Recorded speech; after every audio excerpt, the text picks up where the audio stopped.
Dr. Nirmal is going to talk about step-by-step approach and benefits of accreditation.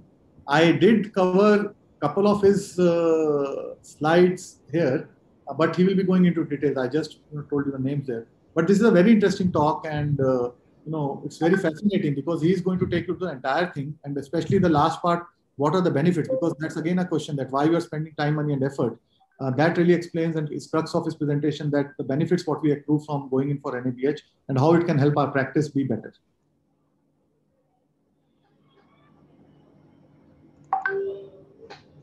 Yeah, thank you so much, Gagan, for the kind introduction and invitation for this important IC. Am I audible? Audible and slides are seen, sir. Thank you. Right, Gagan has really put the course on course to the journey, and it's my duty to take this forward. And the journey of 1,000 miles, how to begin with one step. And I really hope you will start your accreditation journey today.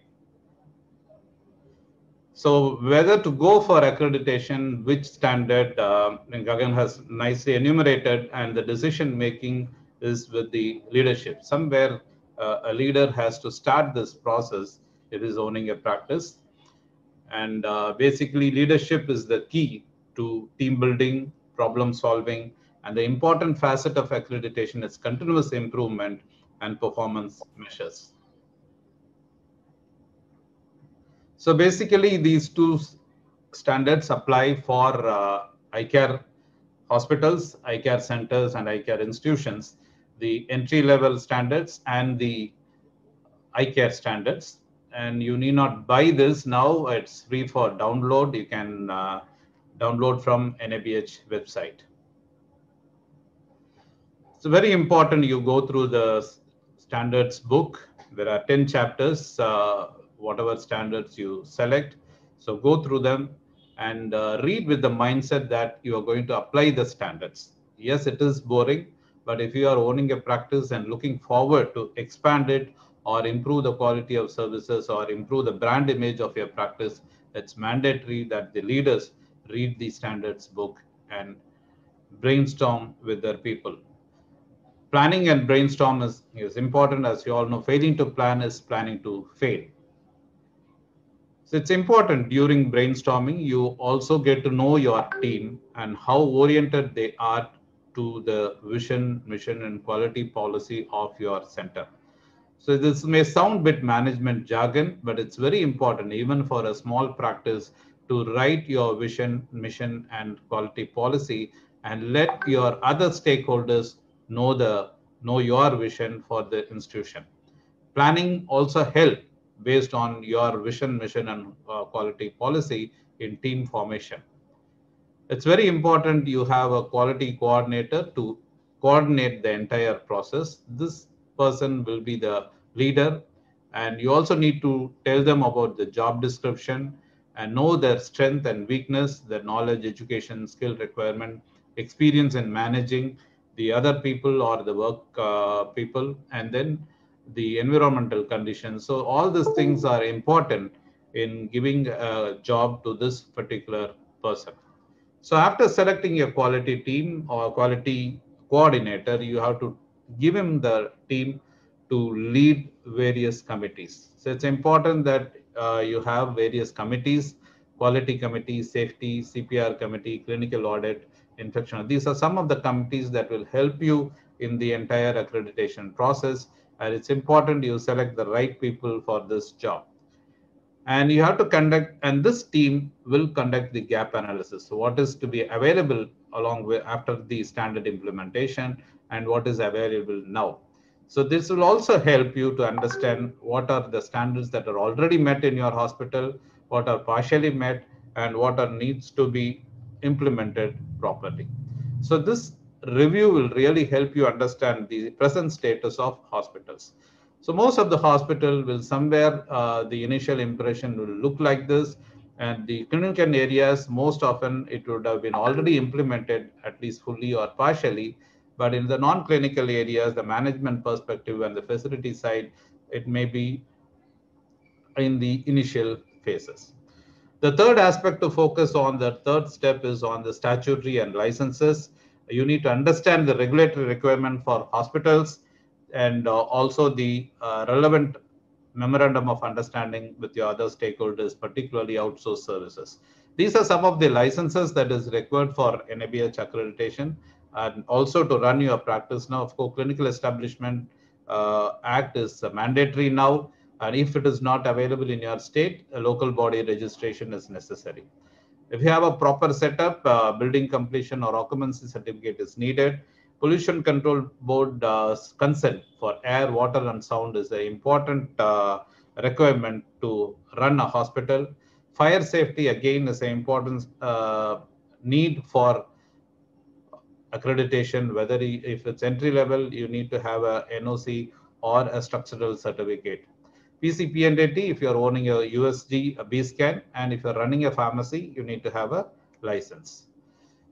So these are some of the list of statutory compliances required. In addition, you also need to have the proper memorandum of understanding with all your outsourcing agencies, ESIPF, as well as the pharmacy if you're outsourcing, and also biomedical wastage. In accreditation, there is a triad called structure, process, and outcome. And these are important element for you to understand the entire accreditation structure and implement in your hospital. Good structure increases the likelihood of good process and also leads to good outcomes. So infrastructure is the fourth step.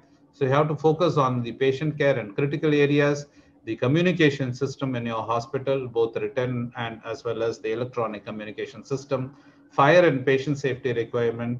And many of our patients, we deal with the vulnerable group. So you need to have a disabled friendly facility and power or water backup plans. So it's important that you focus on these areas and try to upgrade it with patient safety requirement. For example, railing to hold on to stairs, emergency department access to ambulance and wheelchair patients, and ramp or lift if your critical areas are in the upper floors. Operation theater is the sanctum sanctorum for ophthalmic facilities. You have to have a proper design and structure for your theater. Also focus on equipment and disposables, the consumables you use for the patients. And also important is to maintenance of OT, both patients, personnel, as well as equipment. So the form follows function. The fifth step is focus on training of hospital staff. NABH involves a lot of mandatory skill development, particularly with reference to patient safety standards. And the chairman to doorman have to be trained on the various aspects of NABH standard.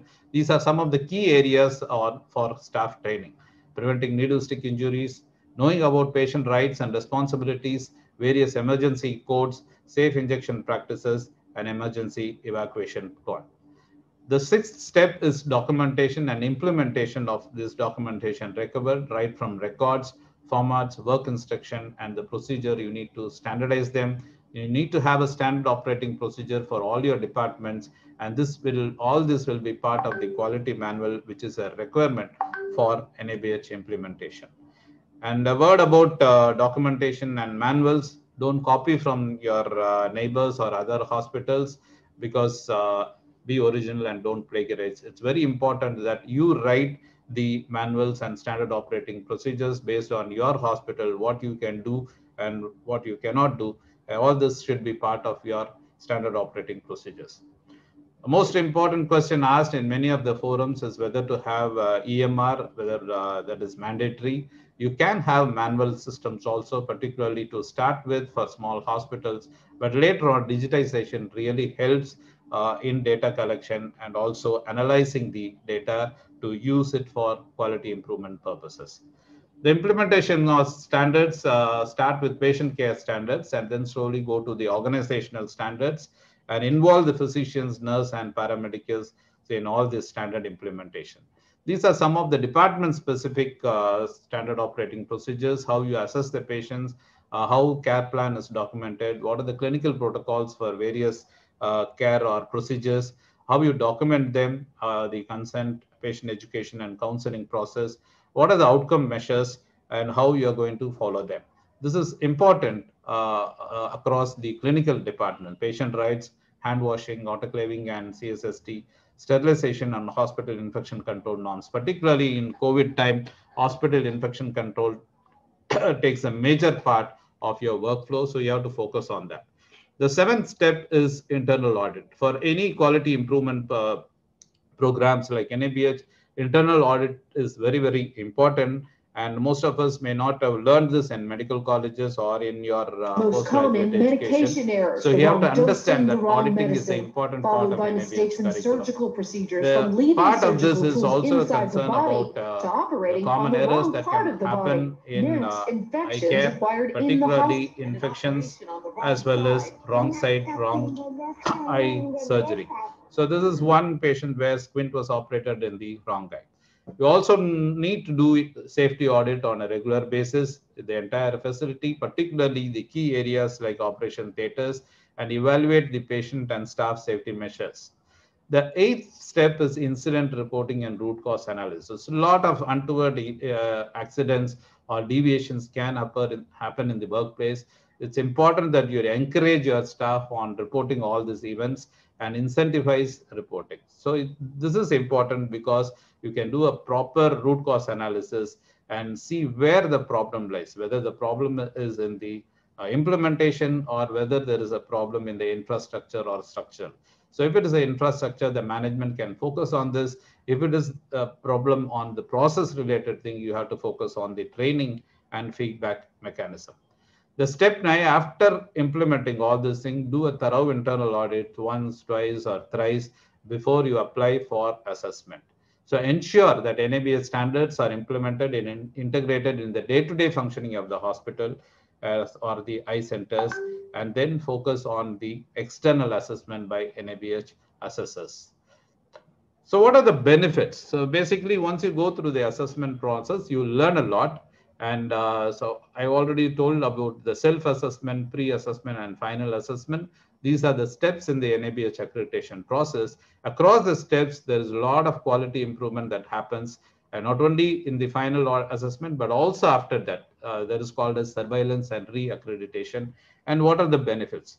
So you can ask what you get out of this entire process. So much investment on the accreditation process, so much time and resource on the training of various staff category. What do you get out of it? So what are the benefits? So there are a lot of major, secondary, primary, and minor benefits, and a collateral multitude of tertiary benefits. So what are they? So most often, most of the corporate setup and individual private institutions go for accreditation for branding. So the major primary benefit or goal of accreditation is to promote the quality or practice development program to make the hospital safer, viable, and sustainable. So this is one of the reasons accreditation is being focused by the medical tourism providers as well as the major corporates. Patients now prefer internet, and third-party agencies focus on NABH accreditation as a way to choosing the right hospital, as well as look for accreditation symbols. So they're also bothered about the rights and important communication. So accreditation really takes you one step ahead of other hospitals when you have this. That's one of the reasons most of the branding and marketing strategies focus on quality and accreditation. So these are the ways you promote accreditation as well as the patient safety norms across the various media. And this is also one of the benchmarking indices to focus on where to get into the best hospitals in India. There are a lot of benefits for the leadership, particularly the owners. It raises community confidence, increases patients and customer satisfaction, and helps in benchmarking where your hospital or center stays comparing with the peer group, and also gives a good return on investment because it improves the financial improvements. There are benefits for the medical and paramedical staff working. It improves professional development, provides education on a regular basis on standards, on a consensus standard, which is accepted by the government and other third-party payers, and also increases job satisfaction. And there are good HR practices and accountability ingrained within these standards. And these are some of the benefits for hospital employees: measures employee satisfaction, employee safety and security, and also infuses energic enthusiasm during the assessment and also team building. And benefits for the patient, this is the primary benefit for patients. You have access to a quality focused hospital. The rights are respected and protected. There is understandable communication and focus on patient safety and care. So there is less deviation and accident during patient care protection. And collaterally, there is a benefit to others, subjective system of evaluation of your practice by third party, insurance, corporates, and medical tourism, and also gives a reliable certified information on your infrastructure and level of care to the lenders and VC funding for further development. So is accreditation beneficial? It is for all the stakeholders, better outcome, increase efficiency, reduce risk, and enhance quality and safety. So these are some of the do's. So brainstorm, training is mandatory, self-assessment is mandatory, and close the deficiencies effectively. So overall, accreditation is an important aspect of your hospital practice, and brand building is a win-win situation for patients, staff, management, government, payers, and corporate. So thank you so much, and best wishes for your accreditation journey.